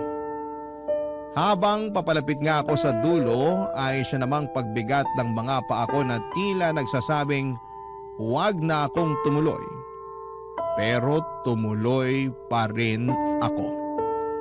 At doon naaninag ko ang isang tila malaking manika na nakataob sa tubig at nakalutang habang sumasabay lamang sa alon ng tubig kasama ng ilang mga plastik na naglalaman ng mga basura, Papa Dudut. Halos mapugto ang aking hininga at bigla na lang ding tumulo ang mga luha ko nang hindi ko namamalayan. Dahil kahit na hindi pa ako nakakalapit ay alam kong yon ang pinakamamahal kong anak. Alam ko dahil suot niya ang paborito niyang damit na ako mismo ang bumili. Napaluhod na lamang ako sa labis na panginginig ng aking tuhod, Papa Dudut. Naghalo-halo na ang pagod at gutom ko at higit sa lahat ay ang napakasakit na pakiramdam sa dibdib ko na tila ba sinasaksak ako ng kutsilyo ng libu-libong beses. Napaisip ako kung gaano kaya katagal tiniis ng anak ko ang paghihirap bago siya tuluyang nalagutan ng hininga. At nang maisip ko yon ay halos panawan ako ng ulirat dahil ang maisip ko lang ang hirap niya sa kakakampay sa tubig ay para lang makaahon ay hindi ko na makayanan. Pinilit ko na lamang na tumayo at agad na lumapit sa kinakaroonan ni Princess. Agad kong binuhat ang anak ko na alam kong wala ng buhay. Doon na nga ako napahaguluhol nang mailapag ko na siya sa lupa. Pinagmasdan ko ang anak ko na naninilaw na ang balat. Matigas na rin ang katawan niya at agaw pansin din ang lumobo niyang tiyan.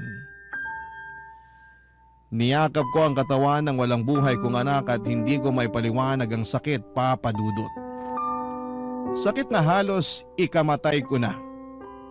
Kaninang umaga lang ay magiliw pa niya akong binati bago ko umalis. Tapos ay bigla ay wala na siyang buhay sa pag-uwi ko. Papa Dudut, doon ko napagtanto na sa dami ng hirap na napagdaanan ko, ang mawalan pala ng anak ang pinakamahirap na lagpasan.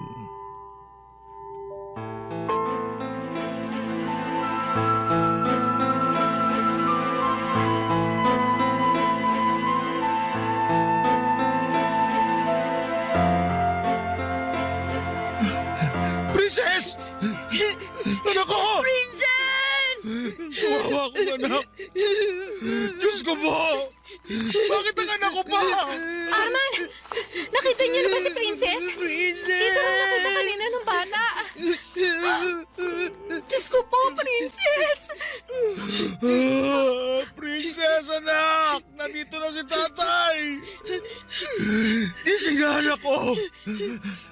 Nandito na ang tatay! Gising na, anak! Huwag mo naman biruin ang tatay! Hindi na siya humihinga, Arman. Tumahimik ka! Nakita mo na kung ano nangyari! Nakita mo na kung ano resulta ng kapabayaan mo! Ito na, Sally! Ano ba? Hindi ito ang oras para magsisihan at mag-away tayo. Sa'yo pa talaga nang galing yan! Alam mo kung sino may kasalanan nito! Kawawa akong anak! Princess! Patawarin mo ako, anak! Wala man lang ako nagawa para mailigtas ka! Patawarin mo ako kung nauli ako ng dating anak ko! Princess! Tay! Sorry po! Kung hinanap ko lang po sana siya kagad ng mabuti kanina, baka po sana buhay pa siya. Hindi, anak! Huwag mo sisihin ang sarili mo! Tay! Wala kang kasalanan sa nangyari sa kapatid mo! Ikaw, Sally! Ikaw may kasalanan! Hindi ako. Hindi ko sinasadya. Hindi ko naman alam na mangyayari to eh. Wala akong kasalanan. Iniwan ko siyang natutulog sa kwarto natin. Maghuhugas kamay ka, pangayop ka! Palagi mo nalang katwir na hindi mo alam na magkakaganito! Na hindi mo alam na magkakaganyan! Ikaw dapat na nagbabantay sa mga bata habang wala ako! Mag-aalaga na lang sa kanila ang gagawin mo pero hindi mo pa magawa! Wala kayo natupag kundi magsugal! Lustayin ang pera pinagpagulang ko! Wala kang kwentang tao! Sana ikaw na lang ang namatay at hindi ang anak ko! Tay! Tay, wag po! Hindi ako. Tama na po! Baka pumapatay niyo si nanay!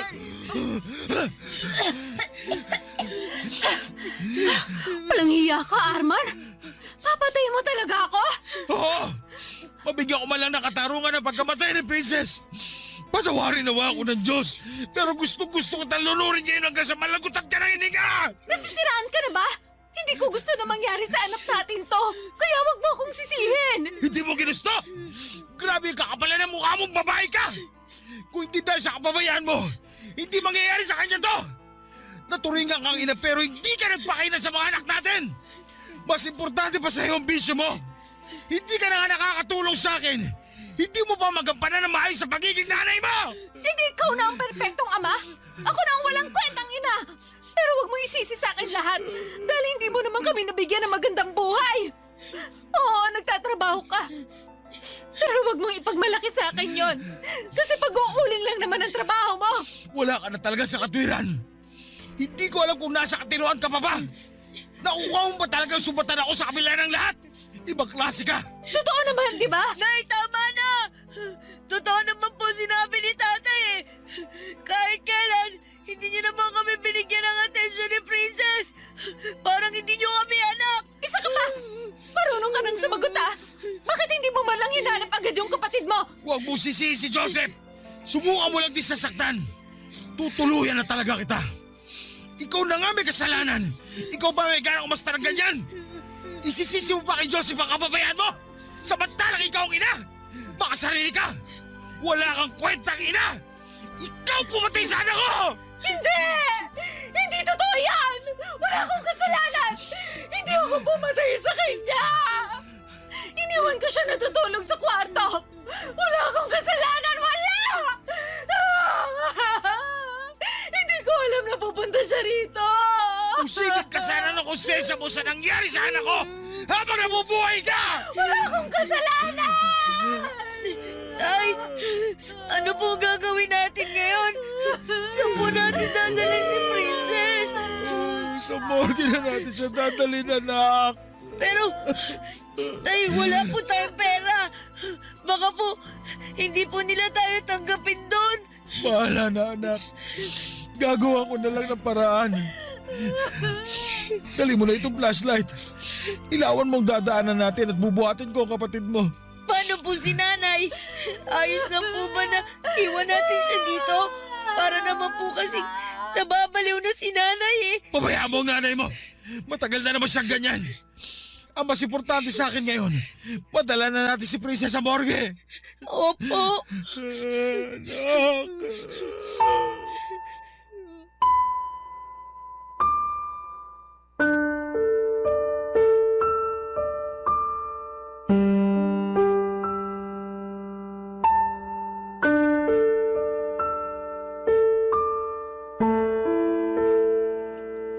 Papadudod sa sobrang galit ko nga ay walang lingon na iniwan na namin ng anak kong si Joseph ang nanay niya sa tabi ng sapa. Patawarin talaga ako ng Diyos dahil gusto kong sakalin ng mahigpit si Sally ng mga oras na yon para maranasan niya ang hirap na dinanas ng anak ko. Parang gustong gusto ko siyang patayin dahil sa kapabayaan niya at mas nakakagalit pa na hindi niya matanggap ang pagkakamali niya. Pero laking pasalamat ko nang awatin ako ni Joseph. Napag-isip-isip ko kaagad na mali ang gagawin ko at hindi ko basta itatapon ang buhay ko para lamang makaganti sa kanya. Dahil may isa pa akong anak na umaasa sa akin. Kaya naman bago pa ako may magawa kay Sally ay binuhat ko na ang walang buhay na katawan ng anak ko. At naiwan lang doon si Sally na tulala at tila wala sa sarili.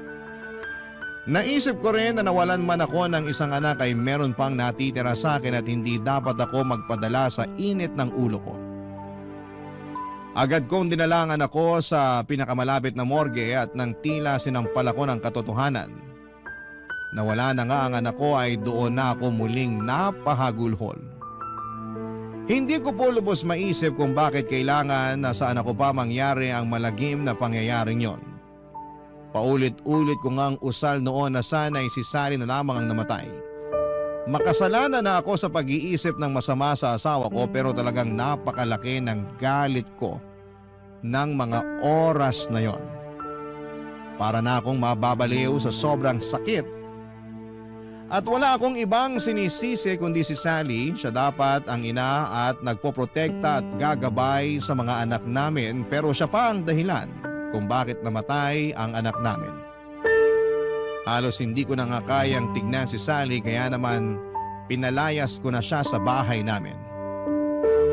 Wala akong pakialam noon kung saan siya makikituloy at magpalaboy-laboy man dahil kulang na parusa yon para sa sinapit ng musmus naming anak. At dahil nga sa kakulangang pinansyal namin noon, ay nanghingi pa ako ng tulong sa kapitan ng aming barangay para maayos ang mga bayarin sa morgue at mapaburol ang anak ko. Hindi naman ako nabigo at nagpapasalamat ako dahil maging ang mga kapitbahay ko ay tumulong sa akin, lalo pa at naaawa sila sa sinapit ng aking anak. Nagpahayag din sila ng pakikiramay sa akin at may iilan din naman na nagpahayag ng pagkagalit kay Sally. Papadudot. Sa totoo lang ay pinagbawal ko ang pagsusugal sa lamay ng anak ko dahil isa rin yon sa itinuturing kong dahilan ng pagkamatay ng anak ko. Nabaliw si Sally dahil sa sugal kaya naman napabayaan niya ang obligasyon niya bilang asawa at ina. Ang akala ko nga noon ay hindi ko na makikita pa ang pagmumukha ni Sally. Pero himalang nagpakita pa siya sa ikalawang araw ng burol ng anak ko. Umiiyak at nagmamakaawa na gusto niyang makita ang anak niya.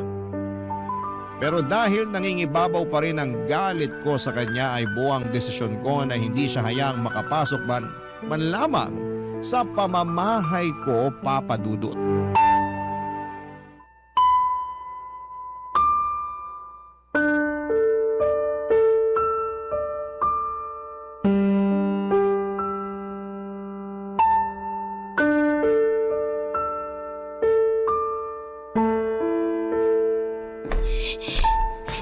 Tay, nasa labas po si nanay. Ano? Lakas pa talaga siya ng loob magpunta rito? Dito ka muna. Lalabas ako. Magtimpla ka muna ng kape para sa mga bisita. Tsaka bigyan mo rin sila ng tinapay. Sige po. Arman, Ba't ka pa nagpunta rito? Ang kapal talaga ng mukha mo, no? Huhulaan ko. Gusto mo magsugal? Pues makakaalis ka na dahil walang sugal dito. hindi sugal ang ipinunta ko rito. Gusto ko lang makita si Princess. Ah, talaga? Bakit? Kailan ka pa nagkaroon ng pakialam kay Princess? Pinabayaan mo nga mamatay, hindi ba? Hindi totoo yan. Ano ko rin naman siya, Arman. Kaya ako Anak? Hibang ka ba? Saan mo kinukuha yung kakapalan ng mukha mong tawaging anak si Princess sa kabila na nangyari? Ha? Oo! Ikaw ang nagluwal sa mga bata, pero mas masahol ko pa sa ibang tao. Yung mga hayop ka kapag nawawala ang anak nila, hinahanap kagad nila. Pero ikaw, parang wala kang anak kung umasta. Ang sarap na ng buhay mo eh! Kain, tulog, sugal, yun lang! Oo, pabaya kong ina. Pero sa tingin mo ba ginusto ko yung nangyari sa kanya? Nasasaktan din ako, Arman. Masakit sa akin yung nangyari sa kanya. Masakit? Huwag na tayo magplastikan dito, Sally. Alam nating parehong hindi ka pabor na nagkaanak ulit tayo. Kaya huwag mo akong paandaran ng mga kasinungalingan mo. Ang kapal mo. Pinipilit mo pa rin talagang pagtakpan ang kapabayaan mo. Kahit pabaya kong ina, hindi ko naman ginusto na mawala ng anak. Hindi ako ganun kasamang tao. Oo, nasabi kong hindi ko ginusto ng isa pang anak. Pero hindi ako ganun kasama para hilingin kong mawala na siya. Kahit ano pag sabihin mo, hindi mo mababago ang katotohanan ng namatay anak natin dahil hindi mo nagampanan ang responsibilidad mo. Kung sana binantayan mo siya na mabuti, hindi sana mangyayari to. Kaso hindi. Mas importante pa sa'yo ang pagsusugal mo. Wala kang karapatang tawaging ina. Alam mo, sana talaga ikaw na lang ang namatay. Sumusobra ka na, Arman. Ikaw sumusobra. Sobra ka na sa kakapalan. Gusto kong magsisi na ikaw na pangasawa ko. Pero mga anak ko na lang iniisip ko. Kung meron man akong pagsisisi, yun ay ang hindi ko sila kagad dailayo sa'yo. Sana hindi ito nangyari. Pero huli na ang lahat. Nangyari na nangyari. Pero hindi kita hahayaang makita si Princess dahil wala kang karapatan. Hindi mo ako pwedeng tanggalan ng karapatan. Wala kang karapatan na pagbawalan ako makita ang sarili kong anak sa lamay niya. Sino ka ba sa akala mo? Tatay ka lang nila pero hindi kita legal na asawa. Sino sa tingin mo mas may karapatang sa ating dalawa, ha?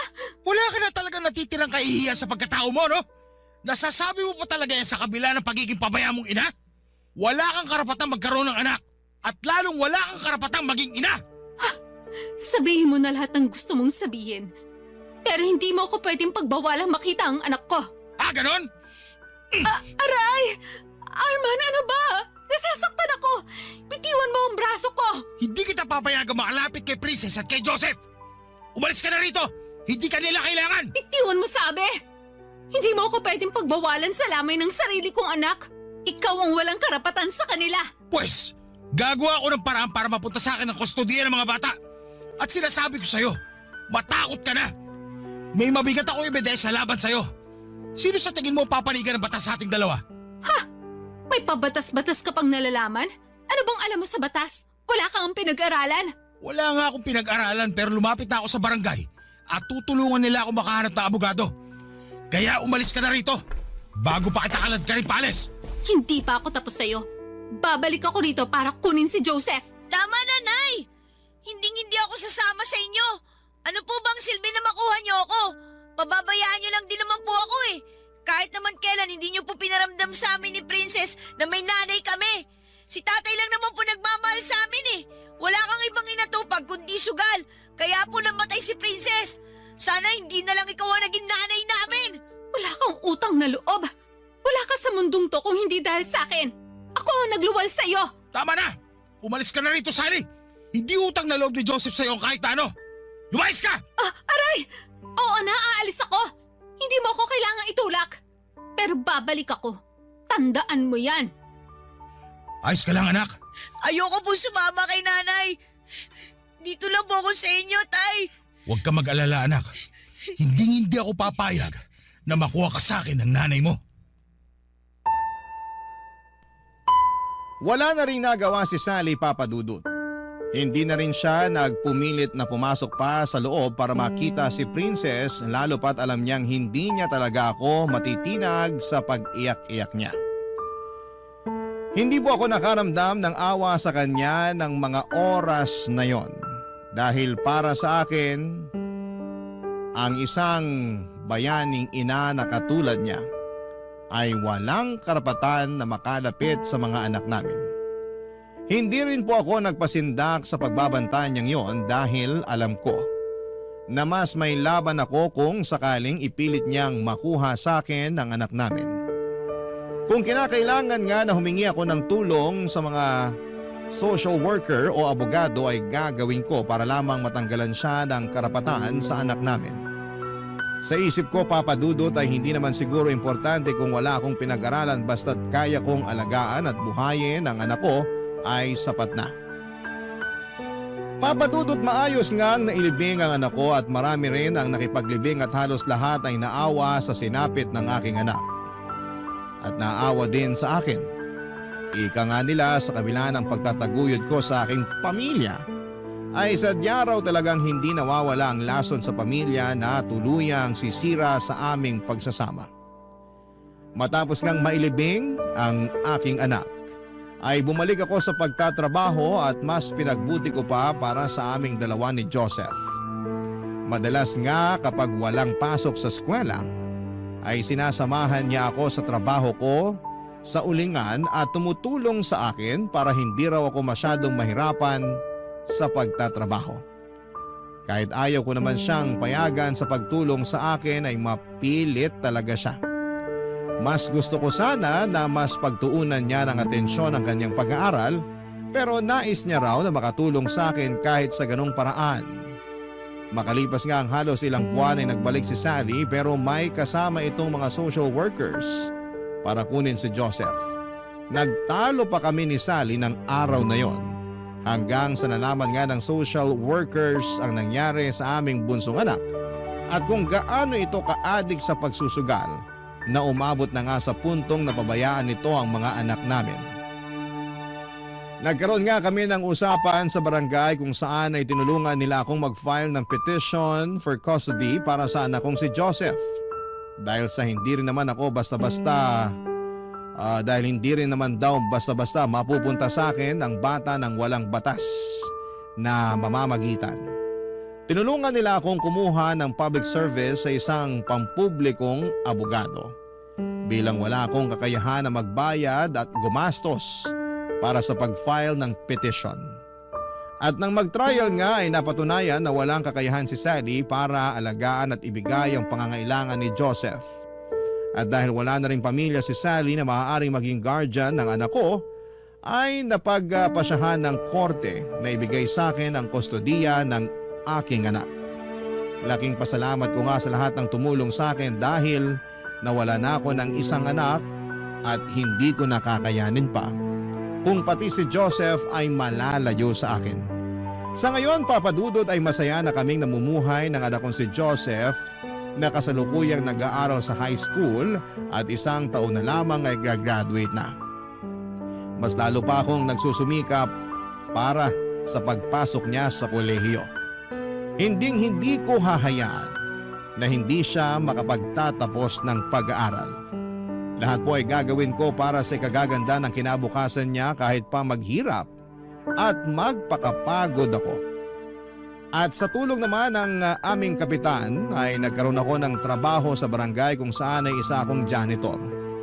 Malaki po ang ipinagpasalamat ko sa bagong trabaho na meron ako dahil kumpara sa pag-uuling ay mas madali lang ang trabaho ko at kahit papaano ay mas malaki ang kinikita ko na makatutulong para makapag-ipon ng pangpaaral ko sa anak ko sa kolehiyo.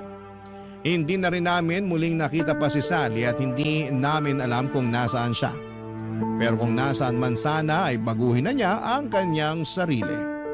Dito ko na po tatapusin, Papa Dudut, ang aking kwento na bagamat walang nakakaalam kung ano pa ang aming pagdadaanan, ay nakahanda kaming harapin yon ng magkasama ng aking anak. Maraming salamat po sa pagpili ng aking liham, ang inyong kapuso at ka-barangay, Arman. Barangay Love Stories. Barangay Love Stories. Ako, gigil na gigil talaga ako sa nangyayari sa kwento natin. O ikaw, kabarangay, kumukulo rin ba dugo mo? Pwede kang mag-iwan ng comment sa ating comment section. Nagustuhan ng iyong napakinggan? Ituloy yan via live stream sa www.gmanetwork.com/radio.